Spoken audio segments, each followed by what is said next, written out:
خوشی ہوتی بھی جو لمحے اللہ کی یاد میں گزر جائے وہی زندگی میں کارآمد ہے۔ وعلیکم السلام ورحمۃ اللہ۔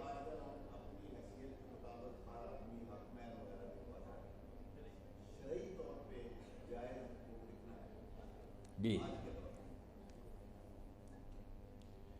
یہ بھی آپ نے بہت اچھی بات پوچھی، اس میں بھی افراط و تفریط ہوگی۔ کچھ تو اب بھی کہتے ہیں کہ سوا 32 لکھو، شرعی حق مہر، کوئی شرعی حق مہر نہیں، کسی حدیث میں نہیں آیا، کسی امام نے نہیں کیا، لوگوں نے پتہ نہیں کہاں سے یہ سوا 32 شروع کر رکھے ہیں، جس کا آج ایک ڈیرا بھی نہیں آتا، مرغی نہیں آتی، یہ حق مہر بچی کا کرا دیتے ہیں، ظالم ہے، بالکل جھوٹے۔ اور وہ بھی جو اتنا لکھ دیتے ہیں کہ صرف لکھ دو وقار کی خاطر کتنے لاکھ، نہ دینا نہ لینا، وہ بھی بدکاری کرتے ہیں، مجرم۔ اتنا ہی لکھو جتنا دینا، بلکہ بہتر یہ ہے کہ معجل فوراً ادا کرو، زیورات کی شکل میں دو، دینا نا ابھی، سب سے بہتر تو یہی ہے۔ اور اگر وہاں نہ بھی دے تو خیر نکاح ہو جاتا،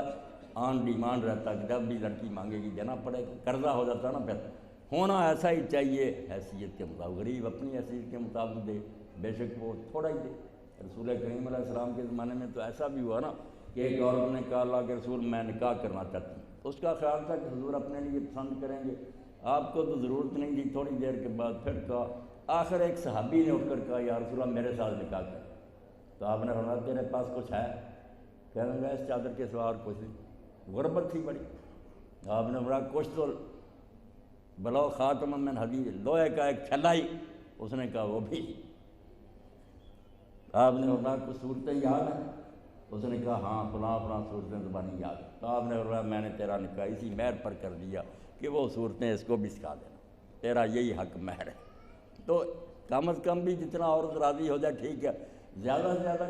رسول کریم علیہ السلام نے اس دور میں بھی دیکھیں اپنی بچیوں کا 4 بچیاں تھیں اور بیویوں کا، کبھی آپ نے تھوڑا مہر نہیں مانگا، 500 درہم سے کم آپ کی کسی بیٹی کا، اس چاندی کا سکہ تھا 131 توڑے بنتے، یہ اس زمانے میں سب سے کم جو آپ کی بیٹیوں کا اور بیویوں کا مہر تھا اتنا۔ یہ ظلم کرتے ہیں کہ سوا 32 تو کوئی بات نہیں، جن کو اللہ نے زیادہ دیا وہ ہمت کریں۔ اب باقی خرچے جو ہے نا یہ بری وغیرہ اور یہ کھانے وغیرہ یہ سارے ہمارے اپنے میل جوڑ کی بات نہیں، یہ دینی نہیں، دینی خرچ تو اس ساری تقریب میں مہر ہے، مہر تو دلیری سے دیں۔ اور اسی لیے مہر تو حدیث کا لفظ ہے، آپ دیکھیں قرآن میں جس کے لیے لفظ ہے صدقات، اللہ نے اس کو صداق کہا کہ یہ سچے ارادے کا مظہر ہے، یہ گفٹ جو تم دے گے نا اس سے پتہ چلے گا کہ واقعی تم سچے دل سے اور رغبت سے اس بچی کو چاہتے ہو۔ اگر شوق سے تم نے دیا پتہ چلا کہ واقعی تم خواہش رکھتے ہو، اور یہاں ہی کرنی کترائی جی تنگ کیا کچھ، یہ بے رغبتی کی علامت ہے۔ آت النساء صدقاتہن، عورتوں کے مہر دو تمہاری صداقت کا ثبوت ہے، خوش دلی سے دو، یہاں نہ دل تنگ کرو، لاکھوں دو جو مگر ہونا وہی چاہیے جو دے دینا، جو دینے کا ارادہ نہیں وہی لکھنا چاہیے، نہ وہ جی۔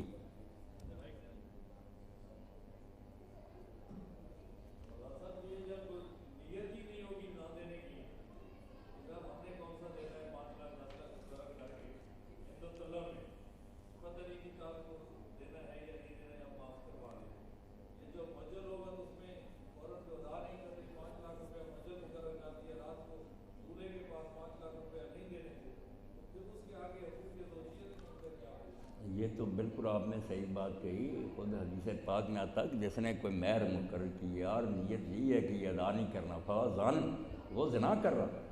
وہ کون سا نکاح؟ یہی تو عزت تھا اس حق کا جو حق زوجیت اس کو مل رہا ہے، کہ عورت اپنے آپ کو اس کے حوالے، یہی تو معاوضہ تھا۔ آپ جیسے کسی سے کوئی چیز خریدیں اس کی قیمت ہی نہ دیں تو وہ حلال کیسے ہوگی؟ تو یہ بہت بری نیت ہے، اتنا ہی مقرر کرو جو دے دینا، بلکہ زیادہ مناسب یہ کہ اسی وقت دے، نہ دینے کا تو سوال پیدا ہی نہیں۔ باقی یہ جو ہے نا معاف کرانے کا طریقہ یہ بھی اس ظالم معاشرے نے رکھا ہوا کہ لے جاتے ہیں، ہاتھ لگوا کر لے آئے، لڑکی نے معاف کر دیا۔ ظالموں، ساری زندگی میں یہ ایک چیز اس کو ملی ہے شریعت کی طرف سے، وہ بھی تم نے واپس لے لی، کیوں وہ معاف کرے؟ بلکہ طلاق کے موقع پر اللہ نے جو کہا ہے اس کو خیال میں رکھے، اللہ کہتا ہے اگر کسی سے طلاق ہو گئی تو یا تو وہ عورت معاف کرے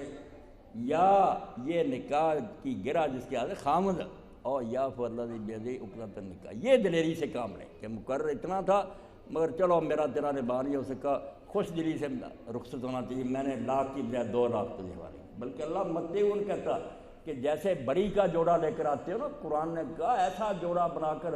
خوش طریقے سے رخصت کرو کہ نہیں اللہ کو منظور نہیں تھا مگر ہم نے جھوٹ پر رار کے ساتھ جدا نہیں ہونا، جوڑا دو سوٹ،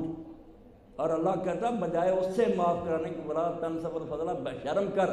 تو سردار تھا خاندان، تو معافی لے رہا، زیادہ دے تاکہ تیری عزت رہے۔ سارا کام میرے بھائی الٹی ہو گیا، دین تو نہ ہم پڑھتے ہیں نہ علماء یہ بیان کرتے ہیں، جھگڑے کی باتیں، فرقے، لڑائیاں وہ شروع کر رکھے ہیں، اس لیے دین بیچارہ غریب ہو گیا۔ باتیں تو یہ ہونی چاہیے کہ معاشرہ جو ہے اس کے لیے حضور نے کیا تعلیم دی کہ دنیا کیسے بسر کرو، یہاں بھی خوشی سے رہو، آخرت میں بھی اللہ خوش ہو۔